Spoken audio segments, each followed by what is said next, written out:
आज हम शुरू करते हैं प्रश्नावली 1.4। पहला सवाल जिसका है उत्तरोत्तर आवर्धन करके संख्या रेखा पर 3.765 को दर्शाइए। तो जैसे कि इससे पहले आप साधारण संख्याओं को, ऋणात्मक संख्याओं को, धनात्मक संख्याओं को संख्या रेखा पर प्रदर्शित करना जान चुके हैं। वर्गमूल संख्याओं को भी आपने सीखा कि किस प्रकार से संख्या रेखा पर प्रदर्शित करते हैं।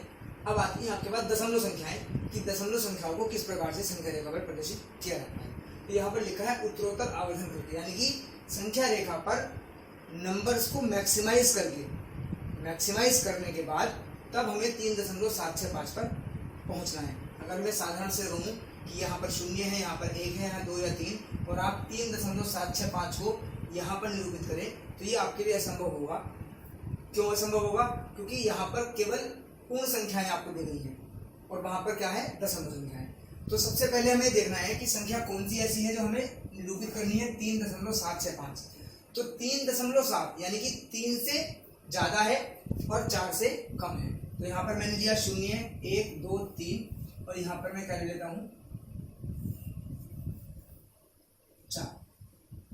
यानी कि यह बिल्कुल साफ दिखाई दे रहा है आपको कि ये जो दशमलव संख्या है ये 3 और 4 के मध्य स्थित है कहीं ना कहीं। तो क्या करेंगे, 3 और 4 के बीच में 10 बराबर भाग कर लेंगे आप।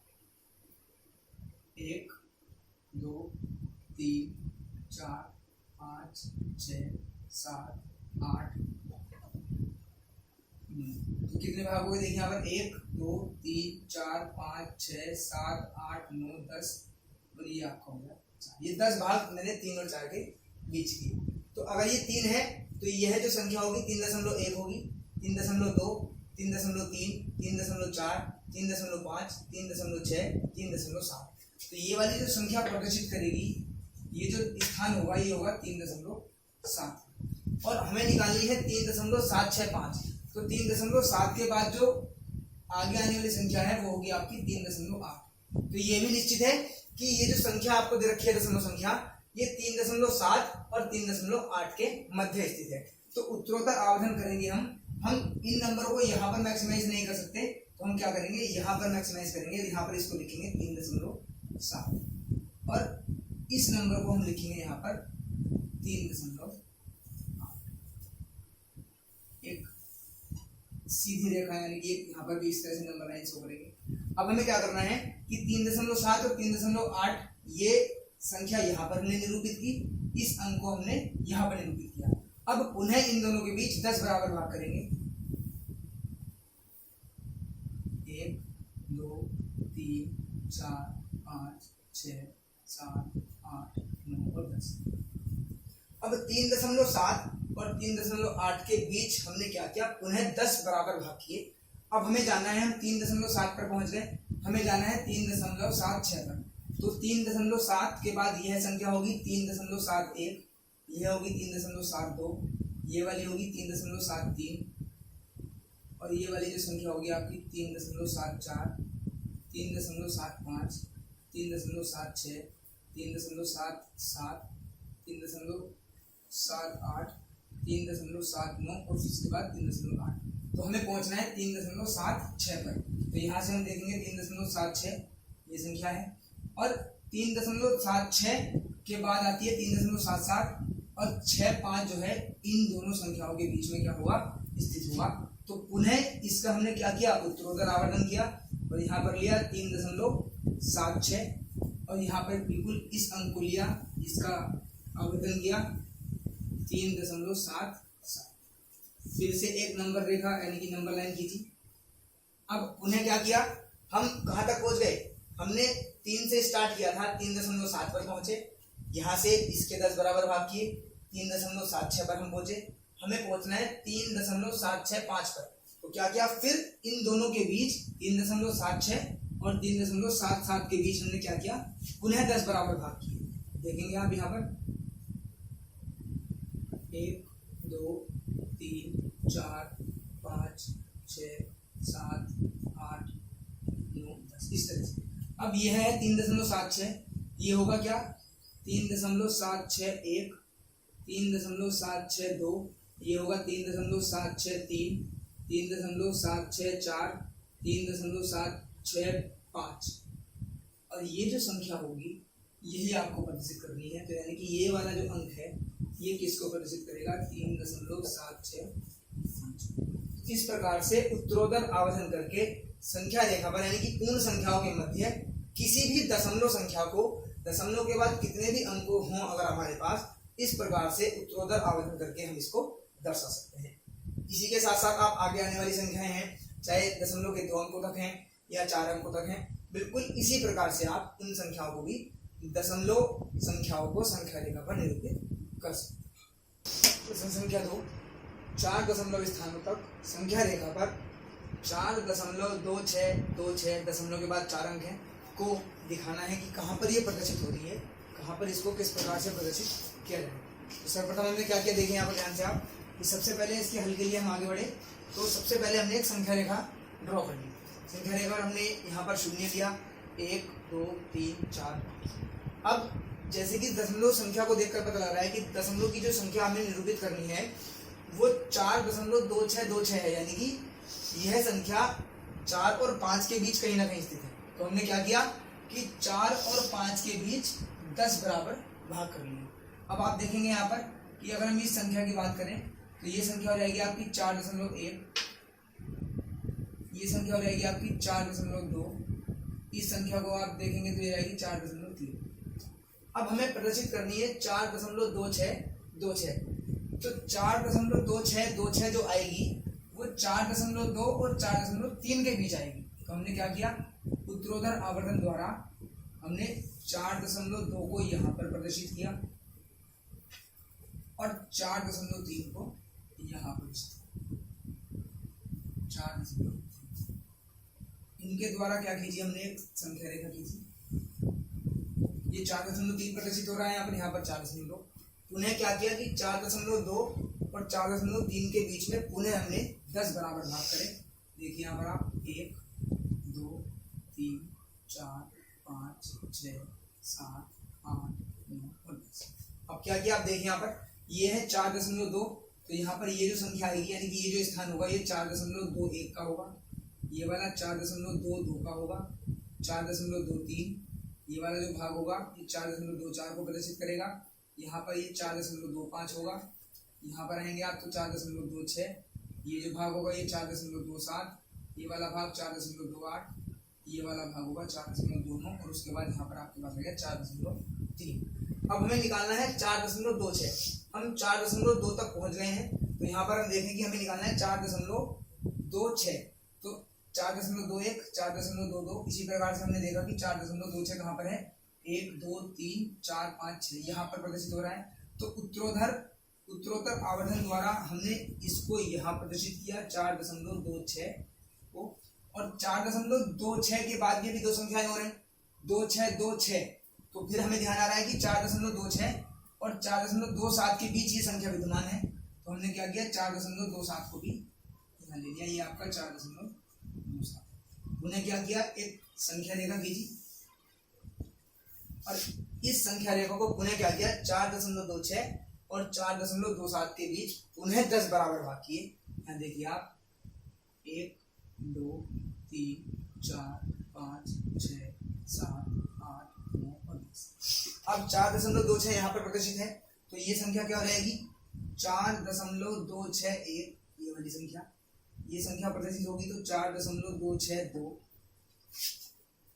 इस संख्या को प्रदर्शित करेंगे आप 4.263, यहाँ पर ये आएगी 4.264, 4.265, 4.266, 4.267, 4.268 और ये 4.269 और उसके बाद 4.269 के बाद 4.27। हमें निकालना है कि हमने 2 अंकों तक निकालना है, केवल हमें पहुंचना है 4.262 पर। तो यहाँ पर आपको दिखाई दे रहा है 4.261 और 4.262। तो हमने पुनः इसको उत्तरोत्तर आवर्धन द्वारा यहाँ पर लिखा और अब हमें ज्ञात हो गया कि 4.262 और 4.263 के बीच में संख्या कहीं विद्यमान है। तो हमने इसको यहाँ लिया, ये आपके पास है 4.263 और पुनः इनको एक संख्या रेखा द्वारा प्रदर्शित किया। तो आप देख सकते हैं इनको फिर क्या करना है, उन्हें 10 बराबर भागों में बांटना है। 1 2 3 4 5 6 7 8 9 10। अब यहाँ पर ये 4.262 है, यहाँ पर ये अगर आप इसको प्रसिद्ध करेंगे तो हो जाएगा 4.2621, 4.2622, 4.2623, 4.2624, इसको करेंगे तो 4.2625, और यहाँ पर आएंगे तो हो जाएगा 4.2626। इसी संख्या को आपको संख्या रेखा पर प्रदर्शित करना था। तो इस प्रकार से उत्तरोत्तर आवर्धन यानी कि दो संख्याओं के बीच में मैक्सिमाइजेशन करना है, और इस प्रकार से आप दशमलव के 2 अंकों तक, दशमलव के 3 अंकों तक या दशमलव के 4 अंकों तक, जहां तक भी आपसे पूछा है वहां तक आप संख्या रेखा पर दशमलव की संख्याओं को निरूपित कर सकते हैं। तो इस प्रकार से सवाल आपका।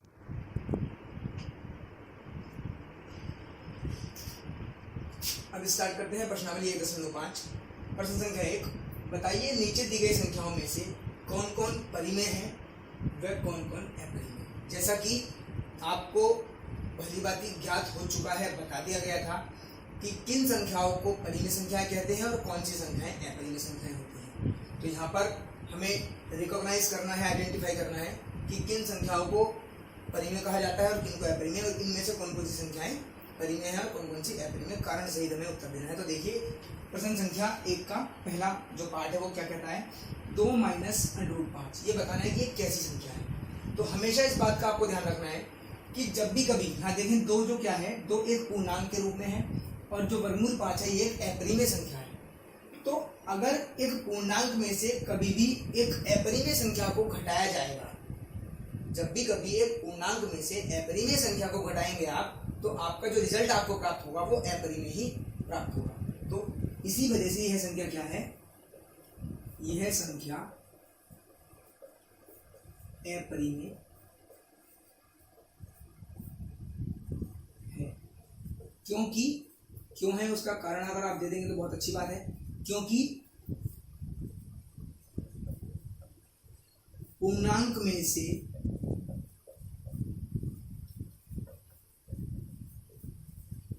अपरिमेय संख्या को घटाने पर अपरिमेय संख्या ही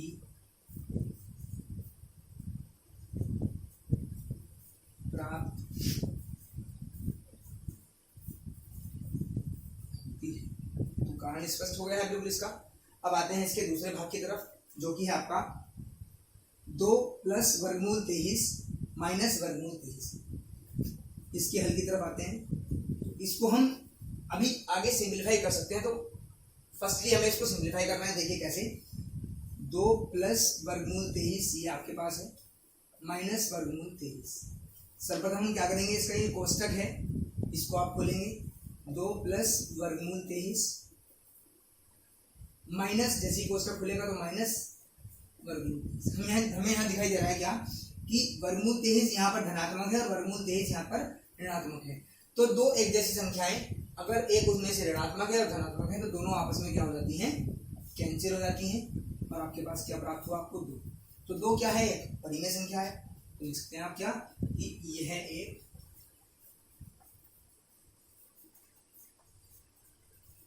परिमेय संख्या है। क्यों है, क्योंकि 2 को, वैसे तो 2 क्या है, प्राकृतिक संख्या भी है, पूर्णांक में भी आती है, होल नंबर में भी आती है, लेकिन अगर 2 के नीचे हम यहाँ 1 लिखते हैं तो 2/1 हो जाएगा और यह परिमेय संख्या के रूप में परिवर्तित हो जाएगी। तो इस प्रकार से आप कह सकते हैं कि जो भी इस सवाल को हल करने के बाद आपको प्राप्त हुई संख्या 2, तो वो कैसी संख्या है, परिमेय संख्या है। अब आते हैं इसके तीसरे भाग की तरफ, जो है आपका 2 वर्गमूल 7/7 वर्गमूल 7। इसके हल की तरफ बढ़ते हैं। आपके पास सवाल दे रखा है 2 वर्गमूल 7/7 वर्गमूल 7। तो यहाँ पर आप देख रहे हैं कि वर्गमूल 7 से वर्गमूल 7 बिल्कुल आसानी से कैंसिल हो रहा है, काटा जा सकता है। आपको प्राप्त हुआ 2/7। तो तो 2/7 p/q के रूप में लिखा हुआ है, जहां पर p और q दोनों ही क्या है, इंटीजर्स यानी कि पूर्णांक है, और जो q है वो 0 के इक्विवेलेंट नहीं है। अतः यह एक परिमेय संख्या है। इसका नंबर 4 भाग जो आता है वो आता है आपका 1/वर्गमूल। इसके हल की तरफ बढ़ते हैं। देखिए क्या करना है आपको, 1/वर्गमूल 2। तो यहाँ पर हम देखते हैं कि एक क्या है, एक परिमेय संख्या के रूप में एक को हम लिख सकते हैं, और वर्गमूल 2 क्या है, एक अपरिमेय संख्या है। तो इस बात का भी आपको ध्यान रखना है कि जब भी कभी किसी पूर्णांक को या किसी परिमेय संख्या को अपरिमेय संख्या से हम भाग देंगे तो जो भागफल आपको प्राप्त होगा वो हमेशा क्या प्राप्त होगा, अपरिमेय। तो लिखेंगे आप क्या कि अपरिमेय संख्या से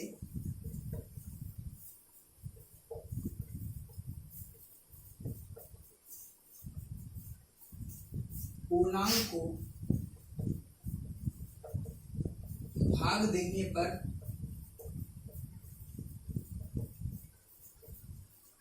अपरिमेय संख्या प्राप्त होती है। अतः यह एक अपरिमेय संख्या है।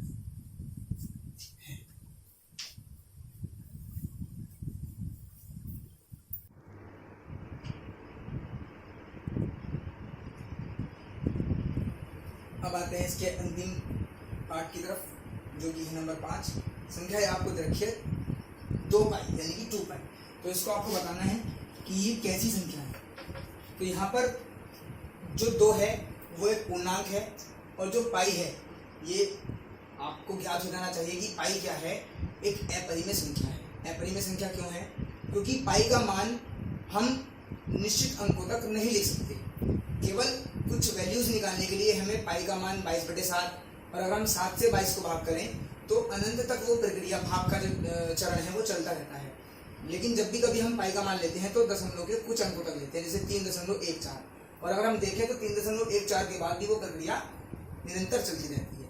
तो इसीलिए पाई को क्या कहा गया है, एक अपरिमेय संख्या के रूप में बताया गया है। यहाँ पर हम देखेंगे क्या कि यहाँ पर ये 2 पूर्णांक है और पाई अपरिमेय संख्या है। तो लिखेंगे क्या, यह एक अपरिमेय संख्या है।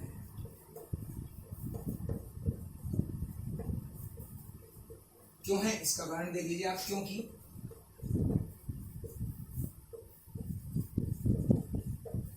पूर्णांक में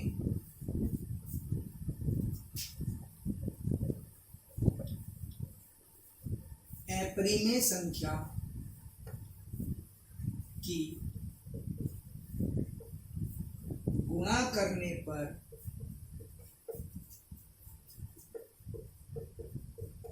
अपरिमेय संख्या भी प्राप्त होती है। अब आते हैं प्रश्न नंबर 2 पर। आपको कुछ व्यंजक दिए गए हैं, उनको आपको सरल करना है यानी क्या करना है। प्रश्न 2 है कि निम्न व्यंजकों को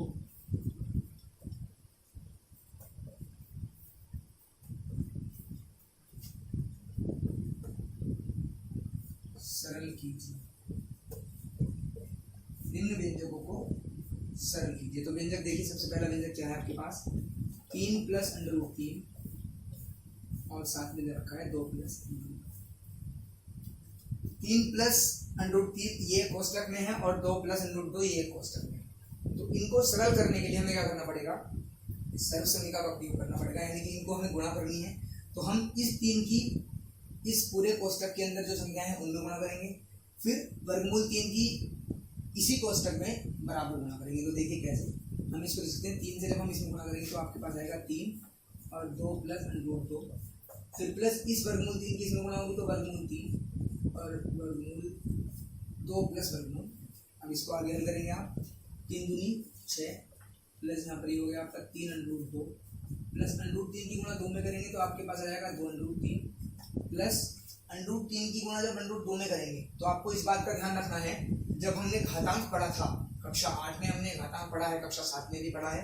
तो घातांक यानी कि एक्सपोनेंट्स एंड पावर्स, घातांक यानी करनी आपने पढ़ा है। तो उसमें आपने देखा, आपको जब कुछ नियम बताए गए थे उसमें, तो नियम क्या बताए गए थे कि दो अलग अलग संख्याओं की अगर गुणा हो और उन अलग अलग संख्याओं पर घात एक जैसी हो, घात से मतलब यहाँ पर भी वर्गमूल 3 है और यहाँ पर भी वर्गमूल है और यहाँ पर भी वर्गमूल है, 3 पर भी वर्गमूल है और 2 पर भी, लेकिन दोनों संख्याएं अलग अलग हैं, आधार अलग अलग है परंतु घात एक जैसी है। तो क्या होता है, घात तो वही रहती है और जो आधार है उनकी गुणा हो जाती है, यानी कि 3 दूनी 6। ये घातांक को करने में आपको नियम समझाया गया था, आपने पढ़ा भी होगा। अब आगे इसको हम हल करते हैं।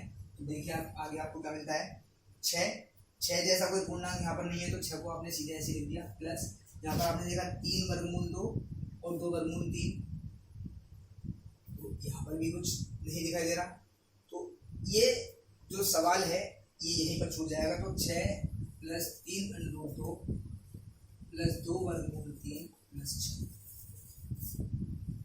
सॉरी वर्गमूल 6। इस प्रकार से आप इन व्यंजकों को सरल कर सकते हैं।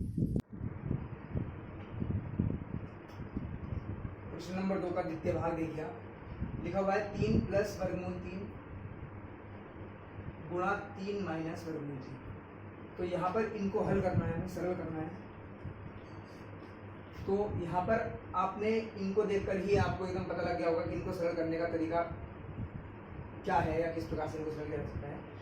ये जो दोनों संख्याएं लिखी हुई हैं, तो देखिए किस प्रकार से लिखी हैं, x plus Y into X minus Y, यानी कि सरल समीकरण है हमारे पास x प्लस वाई और x माइनस वाई। अगर इस तरह से कहीं लिखा हो तो हम उनको लिख सकते हैं X square minus Y square से। यहाँ पर मैंने इस सरल समीकरण का प्रयोग किया और इस सरल समीकरण का प्रयोग करके हमें क्या प्राप्त हुआ, X square minus Y square. यहाँ पर एक्स क्या है आपके पास 3, तो 3 का वर्ग माइनस वर्गमूल 3 का वर्ग, 3 का वर्ग आप देखेंगे तो 3 3 9 माइनस 3 का वर्ग रहेगा 3 और 3 9 में से जब 3 जाएगा तो कितना बचेगा 6। इस प्रकार से ये सरल समीकरण के द्वारा हमने इसको हल किया। दूसरा आता है आपका वर्गमूल 5 प्लस वर्गमूल 2 की घात यानी कि स्क्वायर, अंडर 5 प्लस अंडर 2 का होल स्क्वायर। तो होल स्क्वायर के लिए भी आपने सरल समीकरण पढ़ी है, मैं लिखवा देता हूँ आपको महत्वपूर्ण सूत्रों में, ठीक हो कहीं। तो यहाँ देखेंगे आप कि x प्लस वाई का वर्गमूल अगर हमारे पास है तो हम उसको कैसे एक्सप्रेस करेंगे, लिखेंगे X square plus Y square plus 2xy। तो यहाँ पर x प्लस वाई, एक्स की जगह वर्गमूल 5 है और वाई की जगह अंडर 5 है, तब क्या हो जाएगा, यहाँ पर आप देखेंगे कि वर्गमूल 5 प्लस वर्गमूल 2 का वर्ग है बराबर क्या रहेगा एक्स स्क्वायर, यानी कि यहाँ पर x की जगह वर्गमूल 5 है तो वर्गमूल 5 का वर्ग प्लस वर्गमूल 2 का वर्ग प्लस 2 गुणा वर्गमूल 5 गुणा वर्गमूल, हल करेंगे तो वर्गमूल 5 का वर्ग 5 ही आएगा, वर्गमूल 2 का वर्ग 2 आएगा प्लस 2 गुणा वर्गमूल 5 और वर्गमूल 2 की गुणा जब होगी तो आधार अलग अलग है लेकिन घात यानी कि दोनों पर ही वर्गमूल है, तो 5 की और 2 की गुणा हो जाएगी यानी कि 10 वर्गमूल 10। और अगर आप इसे हल करेंगे आगे तो 5 और 2 7 प्लस 2 वर्गमूल। इस प्रकार से ये व्यंजक सरल है। अब आता है आपका नंबर 4। इसमें आपको दिया गया है वर्गमूल 5 माइनस वर्गमूल 2 इंटू वर्गमूल 5 प्लस वर्गमूल 2। तो देखिए बिल्कुल सवाल 2 की तरह आपके पास है ये, कि इसमें भी वही सरल समीकरण रहेगी क्या कि x माइनस वाई अगर कहीं है और x प्लस वाई लिखा हुआ है इंटू में, तो हम उसको लिख सकते हैं X square minus Y square. यहाँ पर वही चीज़ आप लगाएंगे तो क्या हो जाएगा, X square minus Y square के रूप में इसको लिखेंगे तो वर्गमूल 5 का वर्ग माइनस वर्गमूल 2 का वर्ग हो जाएगा। और यहाँ पर आप देखेंगे वर्गमूल 5 का वर्ग आपके पास आता है 5 माइनस वर्गमूल 2 का वर्ग आता है 2, तो 5 में से आप 2 को घटाएंगे तो बचेगा आपके पास। इस प्रकार से सरल तरीके से आप इन व्यंजकों को सॉल्व कर सकते हैं सरल।